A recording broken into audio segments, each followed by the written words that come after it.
Hi, guys. Welcome back to another podcast episode. On this episode, I'll let him introduce himself. Mike, do you want to give a quick introduction? Yeah, sure thing. Hi, everybody. My name is Michael Binyaminov. I am the managing partner of Sentinel Financial. Really fancy way of saying I'm a one-man shop and I can have a cool title. Okay, so today we're going to talk about some items unrelated to FX Toolkit. So we're going to start with financial literacy. So, Mike, is there any tips? I know that you were talking about that previously. Is there any tips that you might have for agents or just in general about some common financial literacy topics? For agents specifically, the biggest thing that I think that really helped advance my business is having two separate accounts. I know that, I work directly with Chris Smith. I can tell you right now, one of the best pieces of advice he's ever given to new agents is if you're going to get a deposit from a carrier, you want to try to get that deposit into a separate business checking account as fast as humanly possible. Because people who are closer to my age, like in their 20s and early 30s, we're still really bad with money by and large. Like I can make that blanket statement because I see what some of these agents do. The faster you can kind of hide money from yourself, the better you will be in this business. Because it's really cool. At the end of the month, I can sit down and say, wow, I spent, $4,000 on leads. I spent, $100 on this, and this for the business, but I made $15,000 in deposits. It's the fastest way for me to look at a profit loss statement and say, like, oh, here are my actual expenses. Versus if you have everything depositing into, like, let's say your day-to-day, like, personal checking account, you're like, wow, I spent $782 on Taco Bell this month. And it's like, what's my P&L look like from the business? Like, you have to sit there and decipher it. So the faster that you can, like, get a business checking account, if you don't have the credit for one or you don't have the means to do it, go, like, if you have Chase, go get a Wells Fargo account and have everything deposited to that Wells Fargo. And then all your business expenses go to that account. Right? Like I feel like you guys would agree. Like the minute you start separating your funds out, your business becomes a lot more streamlined. I will say it was a little bit. It wasn't the easiest part was getting it set up. I was on Wells Fargo Personal. I moved to Chase for business, Mm-hmm. but the headache recontracting was probably the biggest difficulty I had. It took probably 2 months to get it, well, more than that, to get everything moved. But it did help mentally for me when that all got. Not to mention the tax benefit, but I don't want to, to let an agent know it's not an overnight thing. Just like you said, there's a little bit of work to do, but it is worth it. I think in the end. I truly believe so too. I'm actually in the process right now where I want to get all the carriers to recontract me as an S corp, and like that's a whole other rabbit hole. But like at the same token, I have some carriers that are really cool with depositing into my business account, even without me being contracted as an S corp. I'm not going to name names, but some of them are really cool about it. Some of them are kind of sticklers. So it'll be a lot smoother when everything's contracted, the S corp, and I can just sit down with an accountant and say, "Here you go. Please fix this." That's always the most ideal. Chris, do you have any Exactly. kind of what you? Yeah, I think it's just important that people track where their deposits that they're getting paid, and that they're totaling up their income and they're keeping track of how much they're making, because it's easy to treat this as a hobby. It's easy to think of it as a side hustle. It's easy to not realize that you're running a business.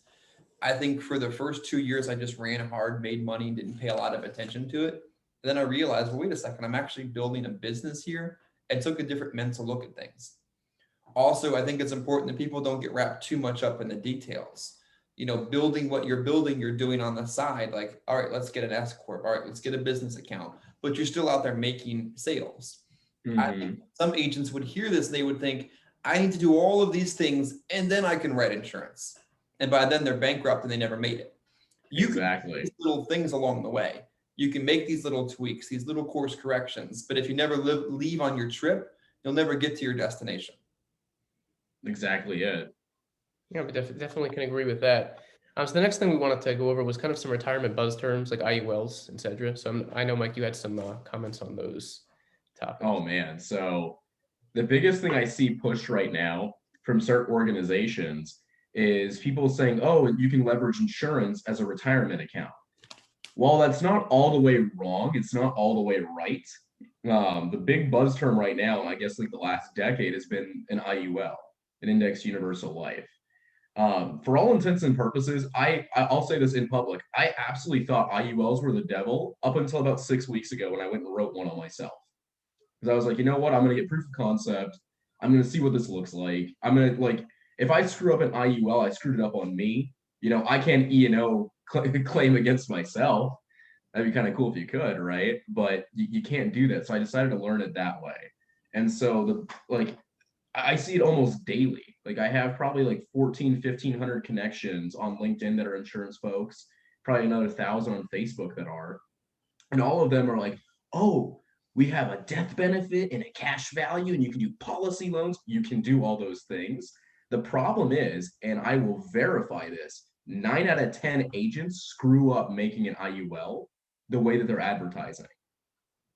Case in point, I've showed this to Chris. I've also showed it to one of my mentors, Waylon. I had a really big IUL, 2 of them. They were like 15,000 in annual premium. They're written on people who were in their 20s. And the guy who sold it was like, it's going to be a retirement account. It's going to do this, this, and this for you. And the big thing is when you hear these IUL, like you hear these buzz terms, you really want to stop and think about who's doing this. If that person's been selling insurance for less than 6 months, either A, go talk to their mentor. Because like, hey, you might like the agent, right? Or you might like the idea of it, but go find their mentor. The person doesn't know enough to sit there and actively sell you a very accurate, well-looking IUL. And even when you do find that person, go get a second and third opinion, because the amount of times I've like quizzed agents like, hey, I'm going to write an IUL. I'm going to base the annual premium to target. Is that right or wrong for a retirement account? All of them, like 9 out of 10, I will say, no, that sounds great. That's wrong. If you fund an IUL to target, so let's back up a little bit. An IUL is a multi-tool approach. It's basically an annual renewable term that has the cash value accumulation of a whole life that indexes like a variable fund would. So you can gain interest a lot quicker. So it has this really cool, robust approach. The problem is agents get very greedy, and I'll explain it this way. So you have your annual renewable term, so there's a death benefit associated with it because this is not an investment account. The second that you say investment, you need a series license or you're going to get a Department of Insurance complaint. So you have this like term product that's stuck in like a whole life / like index fund account, and you're trying to balance it out. So an agent gets paid really, really well on the death benefit portion. They get paid awfully comparatively, they get paid pretty badly compared to like the cash value accumulation side. So when I'm saying, the agents are funding to target, if I sat down and said, hey, Joe, I'm going to sell you an IUL, it's going to be about $500 a month. By the time you're the age of 65, you'll have, $1 million in there and you could take policy loans out.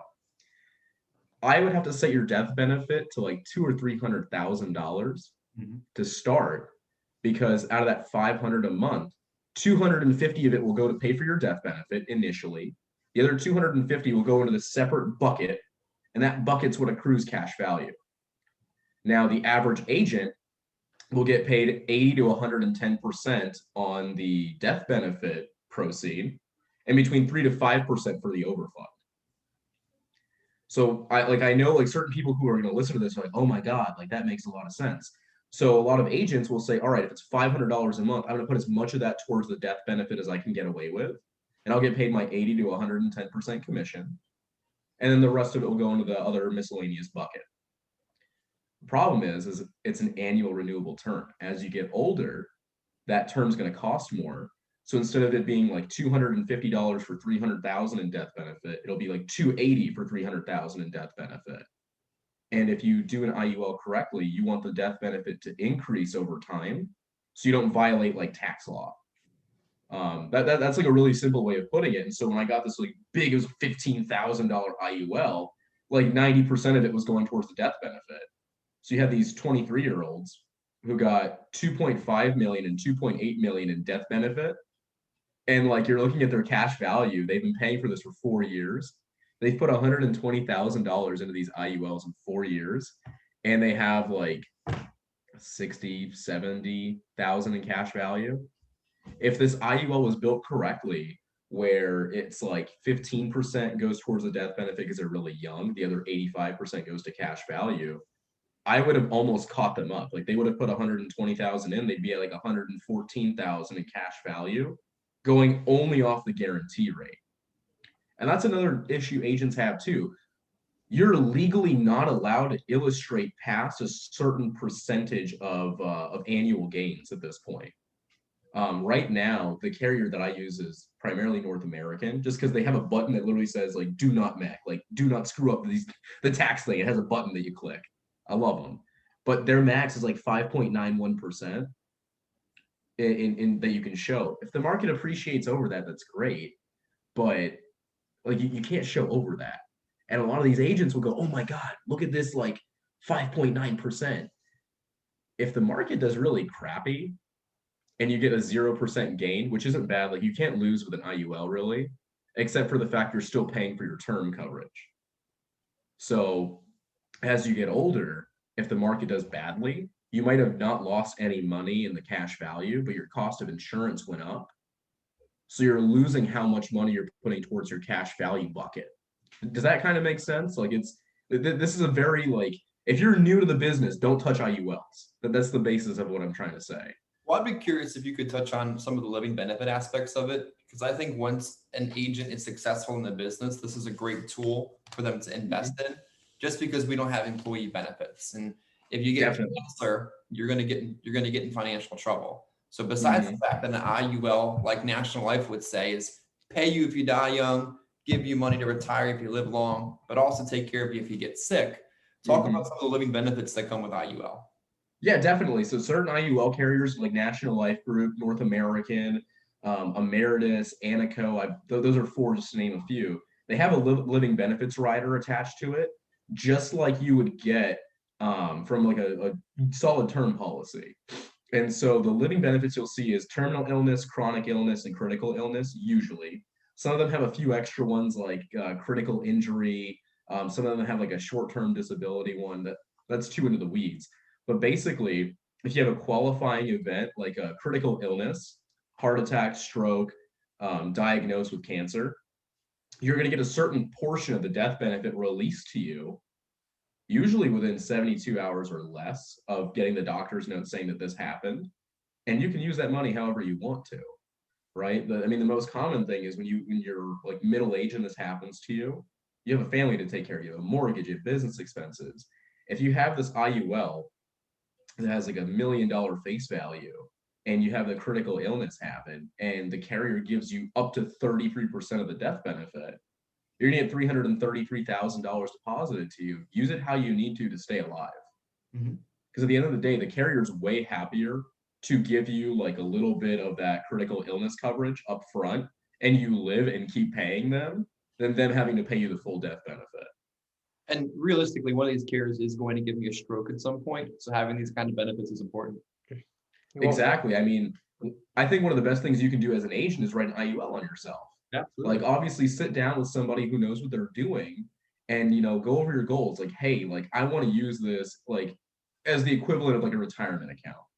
And you go, okay, we can help you set that up. Like if you're going to do $100 a month, 10 of it's going to go to death benefits. You have a low death benefit. The other 90 is going to go towards cash value. If you sit there and say, hey, I want this to go towards, like, I want this to be a death benefit policy, great. $100 goes in, like 90 of it's going to go towards death benefit, the other 10 to cash value. So when you're older, you don't have to pay more, right?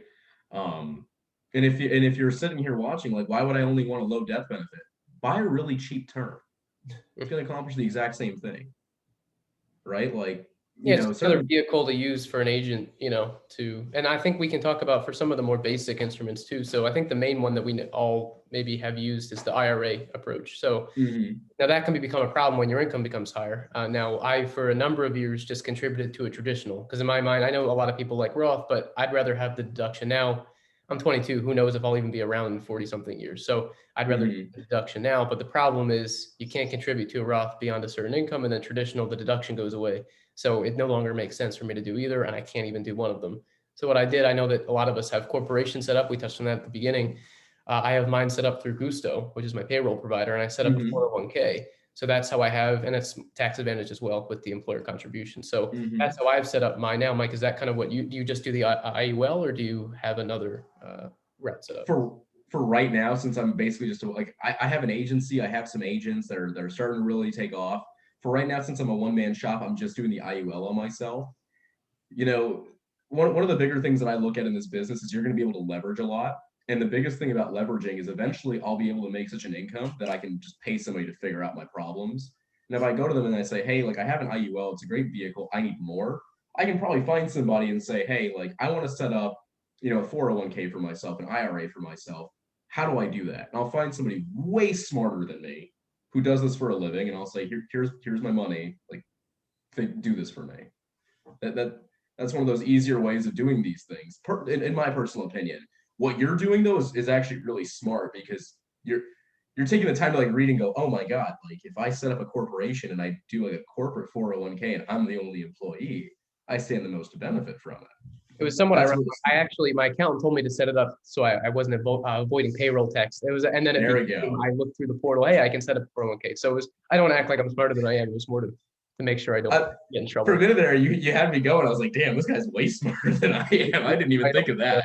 No, behind every great insurance agent is an even better accountant. That's what you're trying to say to me. That's another tip. Get an account. Don't waste your time doing it yourself. You're going to miss deductions. I mean, some people do, but I'm happy paying my accountant each year for what she does. So. Oh, thoroughly. Oh my gosh. I have an agent right now who works with me. She's an awesome agent, and she was also an accountant. And it's so beautiful just to like pick her brain sometimes. Because recently we did an event in Phoenix where I invited some agents out. Chris was there. We went through some axes. It was fun. And I looked at her and I was like, hey, Madeline, can I deduct this? She's like, 100% you can. And I'm like, wow. I was like, I've always wanted to go axe throwing, and now I can just write it off of my taxes. Like, this is so great. Especially when he's not very good at axe throwing, he needs to write. Oh, awful. Horrendous. I'm glad there's no videos circulating of that. People will be like, wow, if he axe throws like that, he probably writes insurance awfully too. Like, yeah. But no, I think like you're in the right state of mind too. Like you need to keep this business as simple as humanly possible when you're starting out. And like Chris was saying earlier, the people who fail to launch will be broke within 3 to 6 months. And then they'll go back to their old job and they'll say insurance is a scam and that you should buy term and invest the difference, right? You don't want that. So I think that brings us into one of our final points. So lessons learned in the field. I know Chris and I have talked about some of ours in a previous episode, but do you have some of your common, the mistakes that you went through and some lessons that you've learned in the business so far? Oh yeah. Oh my God. I think the most common mistake I ever made, and I still every once in a while do this, is wrong person, wrong product. I don't know if that makes sense to y'all, like who are going to be listening to this in the future, but like, you ever had a client sit down and they vehemently want a term and they're like 70 and you're like, I don't even know if you could have this, John. Like, let's be honest here. You've had like a heart attack. Like, I don't think you can have this product.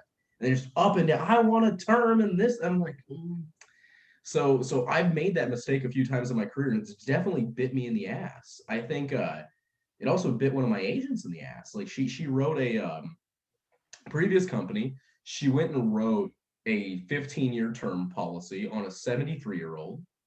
It was $400, just under $400 a month. And like she's writing it, and I'm telling her, I'm like, this is a really bad idea.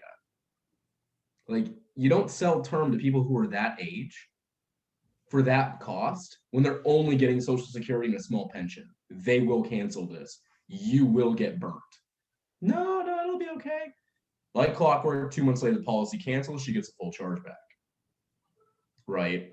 That's a great example of wrong person, wrong product. Because for that same $400 a month, I would have been pretty hard pressed to find a G. I think actually, looking at the carriers I have now, I could have 100% gotten them a GUL, which would have gone to age 100 or 120, been a better value for the exact same cost. It might still be on the books.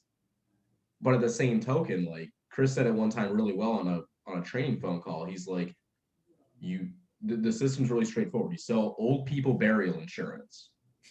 If they have a more complicated financial background, where like, let's say they're still a high income earner, or they have a bunch of money in the market, yeah, then you get complicated. You look at annuities and single premiums. You look at a really weird IUL for them. You look at a participating whole life.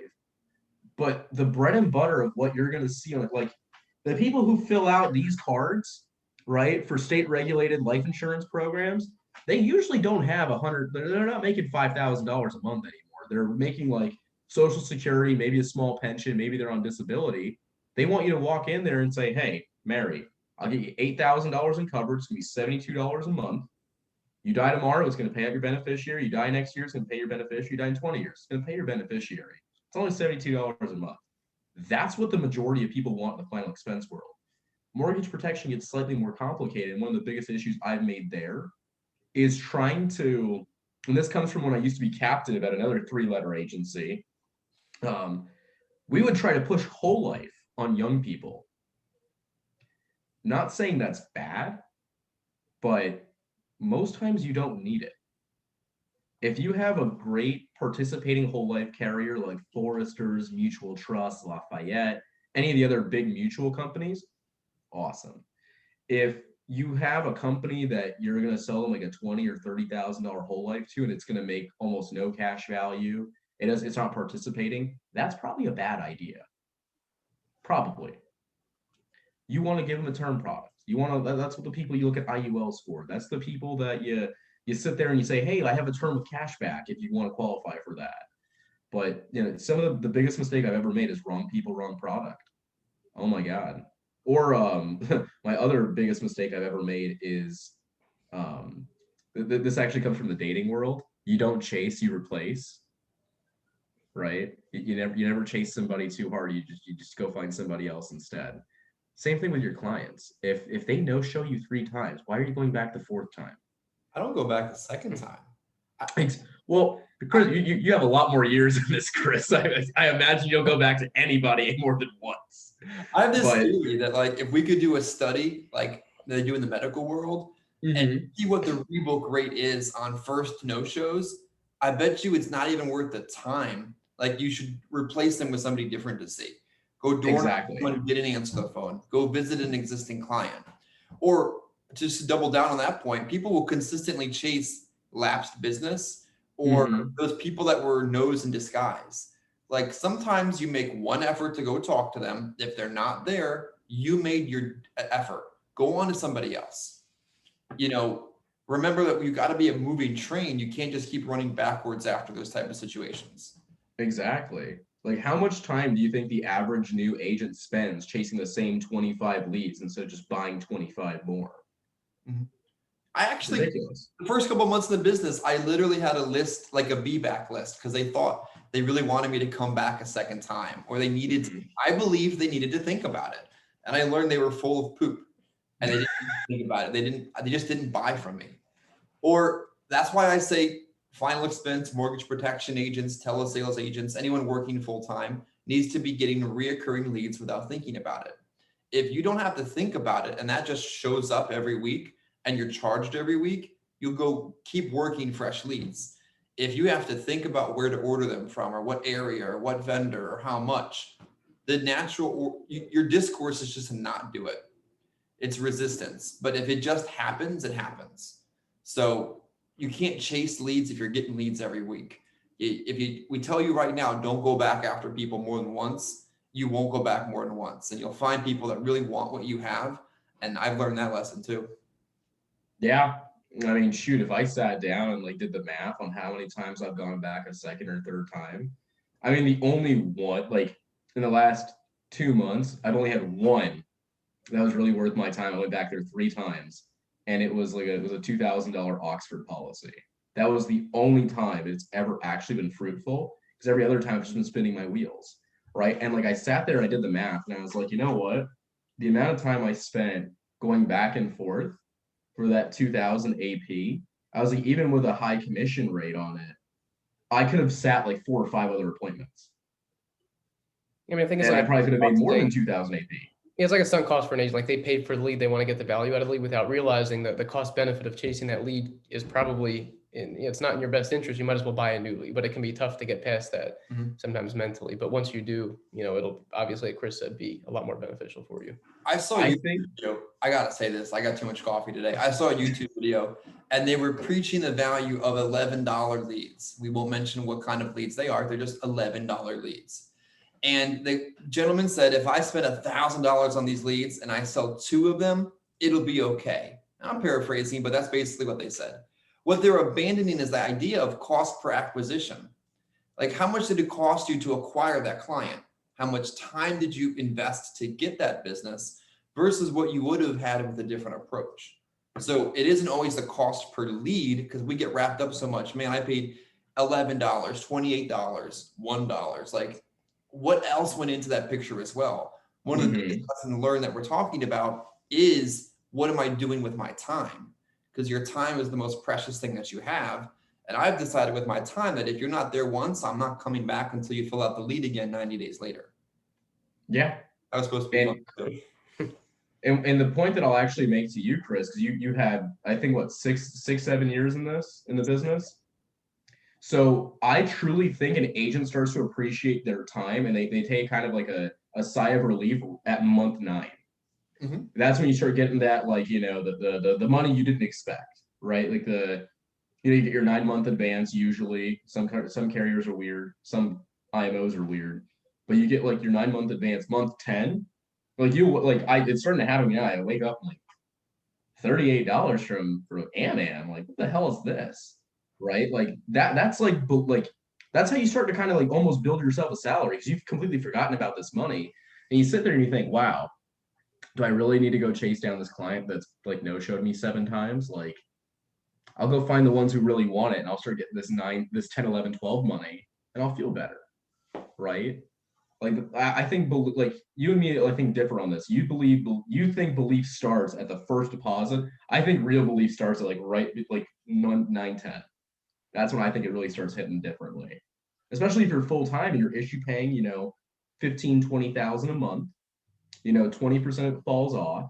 Month 10, theoretically, you're going to start getting like, another $1,200, $1,300, $1,400 in the month 10, premium you're supposed to be making. And it only goes up from there because you're going to just keep consistently writing business. And speaking about financial literacy, back in 12 months ago, when things radically changed for us in the business, I wasn't worried about my mortgage or any bills getting paid, because not only did I save my money properly, I knew that I had back end money coming in. I had a consistent stream of renewals that if I didn't make a penny more that month, I would still be able to pay every other bill that I had. So for the next catastrophe that we have that happens into our business, having good financial literacy, saving your money, living below your means, investing in your business, that's going to help you survive that next situation. And we're in a business like this where you build renewals will help make sure that you have a consistent salary to survive, a month where you can't go sell the way you thought you were going to. Exactly. That's huge. I mean, you can talk to a lot of so Joseph, I didn't realize this. You're 22. 22. Yep.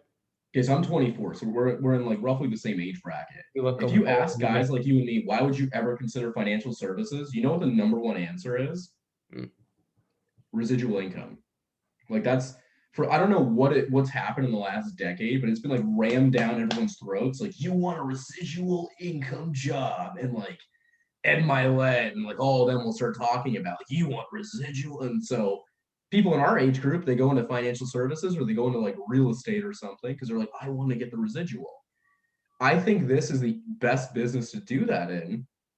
Like, to Chris's point, there will come a time, maybe 2-3 years from now, where I will have such a nice residual income, every bill is paid without me having to walk out the front door.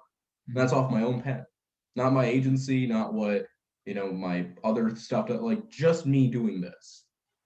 And I mean, it gets like 10x when you start talking about really solid renewal products like Medicare. That's a whole other story, right?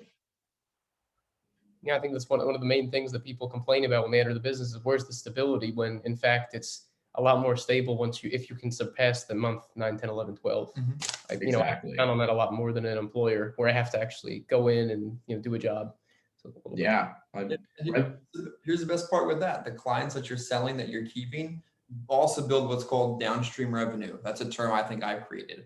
Those are ones that accidentally lapsed 2 years later, but they want their insurance back, and you read them all over again because you couldn't conserve the business. They're clients you wrote 4 years later that call and want more coverage out of nowhere, or referrals that generate from that, or cross-sell opportunities. There isn't just month 10, 11, and 12 and in perpetuity. These people will buy more things from you and refer you to other people that will build you renewal income simply because you sold them once. You can't really even quantify that, but that happens more often than not especially this far into the business. Well, that does require, in some cases, you have to follow up, and tying it back to Facts Toolkit. That's why we have the reminders in the CRM. Like set timers to remind yourself to, whether it's in 2 weeks when they get their policy, in 30 days, and 60 days, and 90 days, call them up. Because if you don't call them, someone else will. They're sending in another card. They're going to buy, or you're going to get replaced. So it's very, very important to follow up with, because there's money in your book of business. There's a reason that you can sell it when you get to a certain point. There's money in there. So it's very important, especially for new agents, is work with the clients. No one's easier to sell than a client you've already sold. So I already have a bank account. yeah. So all you need to do is convince them to buy a little more. So Mike, thanks for joining us. I think that'll wrap us up for today. But if someone wants to reach you, I'll leave some of your information in the description. Is there anything you want to add about your agency or anything else you do? The only thing that I'll really add is, unlike most insurance agencies out there, I swear to God, I don't want any more agents right now. I have enough on my plate with the people that I have. Like I true to God don't want any more. I will find quality. I'll take that over quantity. I'll take 25 agents who produce full time over 150 agents, where half of them are part time and half of them are warm bodies. So, and that's another thing too for anybody watching this in the future. If you're building an agency, go for quality. It'll help you so much in the long run. Warm bodies don't build you a business. They build you a really cool number that you can put on Facebook or Instagram. That's it. Sounds like zombies, warm bodies. Yeah, some warm bodies. Warm bodies don't make you any money though. So exactly. Okay. Well, thanks for joining us, Mike. Talk to you soon. Hey, no problem, gentlemen. Thanks for having me.